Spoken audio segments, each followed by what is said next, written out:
Hey guys, welcome back to my channel. My name is Rheanie, licensed esthetician and future nutritionist. Little disclaimer before we get started on today's video, I am a little bit sick. Unfortunately, I will muster through these videos though for you guys. So today's video, we're gonna be talking about retinoids and acne. So I get so many questions on retinoids and tretinoin and all that kind of stuff. So I figured I'd make a series out of this to go back, and if you want to know all the different types of retinoids out there, there's a video that I actually just did and uploaded before this one. I'll link it up in the top bar if you want to go check that out. So what is acne? The medical term is acne vulgaris, and acne vulgaris is a inflammatory chronic condition of the pyosebaceous units. To break that down, it's just an inflammatory condition, pertains to our skin's pores. It is hereditary.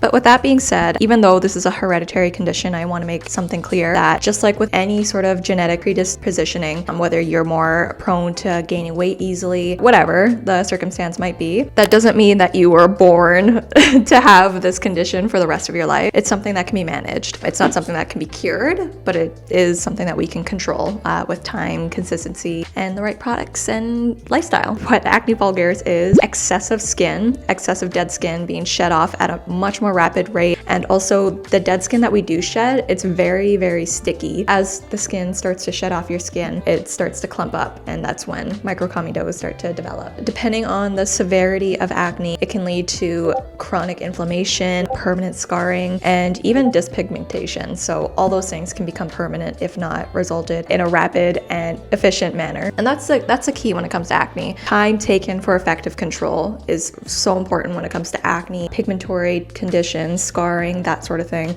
It's really important to get that inflammation down at an efficient and rapid rate, because the longer that acne stays, the higher risk that it's going to scar your skin basically, and once it's scarred, it can be quite difficult to treat over time. Now, why do retinoids have a role in this? Retinoids have a crucial role when it comes to dealing with acne. Not all of the time, but most of the time. The multifactorial pathogenesis of acne means that multi-therapy is usually the best bet. Mind you though, all acne is different. You know, you have your type 1s to 4 acne, whether inflammatory or non-inflammatory, or even perhaps maybe you're dealing with a acne-like condition. Topical retinoids have been shown to help reduce the chances of microcomedones forming. And just to break that down, what is a microcomedone? A microcomedone is a dense and cohesive corneal layer that accumulates along with sebum and occludes the follicle instead of naturally desquamating, shedding off basically. So common retinoids that we typically hear is tretinoin, of course. Isotretinoin, by the way, we know it as oral medication, but there's actually a cream version as well. Isotretinoin, adapalene, tazarotene, all these retinoids are very effective when it comes to dealing with acne, particularly adapalene. Studies have shown that adapalene has basically the exact same efficacy when it comes to being compared with tretinoin, except that it has less side effects, less irritation. So if you're somebody that's been really trying to use a retinoid for the last little while, your skin's just not acclimating to it, I highly recommend that you try adapalene. And as I mentioned earlier, most retinoids, not all, but most of them do work best as a combination therapy. So depending on, your service provider, they should be able to put you on a good plan. And I just want to quickly mention, if you are somebody that's prescribed a certain medication, or you don't want to take the medication route, or you're not even sure what retinoid would best suit you, I do want to announce that I am actually going to be doing virtual consultations now. I would be absolutely honored if you guys would want to take one of my consults. And if not, no pressure.